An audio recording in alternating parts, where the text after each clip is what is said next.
présentation de Nissan et de Maison Usinée Côté. Avec le retour de la grippe H1N1, la demande pour les vaccins a augmenté en flèche et les cliniques vont profiter du week-end pour élargir leur plage de vaccination. Le nombre de demandes pour le vaccin contre la grippe H1N1 a brusquement augmenté cette semaine. Vous savez, un premier décès a été recensé au Québec ce mercredi dans le Bas-Saint-Laurent. Le ministre de la Santé, Régent Hébert, a d'ailleurs rappelé l'importance de se prémunir contre la grippe. Et justement, pour parler de l'importance de se faire vacciner, des différentes souches de grippe également dans l'air, je joins Joanne Hudon-Deschênes, elle est directrice des services cliniques à la Clinique Santé Voyage de la Fondation du CHUM. Madame Hudon-Deschênes, bonjour.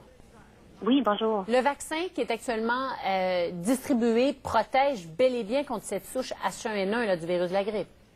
Oui, absolument. C'est important de le répéter. Les gens qui ont déjà été vaccinés sont protégés. La souche A-H1N1 est une des souches qui est contenue dans le vaccin là, qui est administré présentement. Comment est élaboré le vaccin, justement, chaque année? Chaque année, on fait ça. En fait, les équipes d'experts font ça au printemps, je dirais, début de l'été. C'est à ce moment-là que les cliniques, les CLSC, les hôpitaux, on doit estimer le nombre de doses qu'on pense administrer pendant la prochaine saison grippale. À ce moment-là, il y a un examen des souches qu'on pense à être en circulation là, à la prochaine saison de grippe. Cette année, il semble que les souches aient été très bien ciblées puisque la souche prédominante, c'est la AH1N1 qu'on constate dans les hôpitaux. Donc, c'est de cette façon-là. Dans chaque vaccin, dans un vaccin, oui, chaque année, il y a plusieurs souches de grippe qui est inclus dans le vaccin, finalement. Absolument. Il y a toujours 3 souches dans un vaccin. Cette année, là, il y a la AH1N1, AH3N2 et une souche de B aussi qui est inclue dans les vaccins qui sont distribués. Et on a vu juste, parce qu'effectivement, il y a plus de cas d'H1N1 cette année, on aurait pu ne pas l'inclure. C'est qu'on anticipait vraiment l'arrivée, le retour en force, finalement, de ce virus-là? Absolument. Depuis 2009, on sait qu'il est en circulation. Qu'est-ce qu'il y a de différent depuis 2009? C'est que là, il est connu. Les gens ont déjà été vaccinés là pour une bonne proportion de la population en 2009. On voit là des fois, on a noté dans les dernières années de l'activité grippale de cette souche-là. Et cette année, effectivement, on avait anticipé la situation. C'est pour ça que Dr Arruda, qui est le directeur national de la santé publique, et le ministre Hébert répètent sur toutes les tribunes qu'il n'y a pas lieu de s'alarmer, mais qu'il faut utiliser les moyens mis à notre disposition pour se protéger, dont entre autres la vaccination.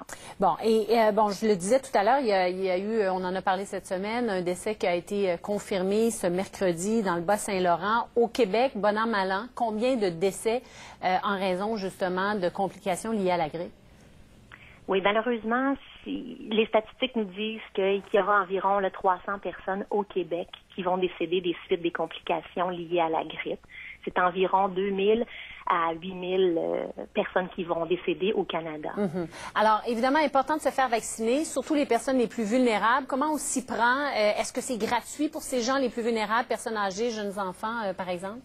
Oui, c'est ça. Les groupes qui sont répétés régulièrement, là, qui sont les enfants de 6 à 23 mois, les personnes de plus de 60 ans, les femmes enceintes en bonne santé au 2e ou 3e trimestre de grossesse et les gens qui sont atteints de maladies chroniques. On peut penser à des conditions cardiaques, des diabétiques, etc.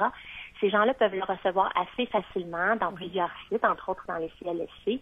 Pour les gens en bonne santé, on est un peu hors saison de grippe, mais il y a quand même plusieurs endroits aussi pour offrir le vaccin, par exemple les pharmacies, ou les cliniques, là, comme la clinique de la Fondation du CHUM chez nous ou d'autres cliniques santé, voyage et médicales qui offrent le vaccin.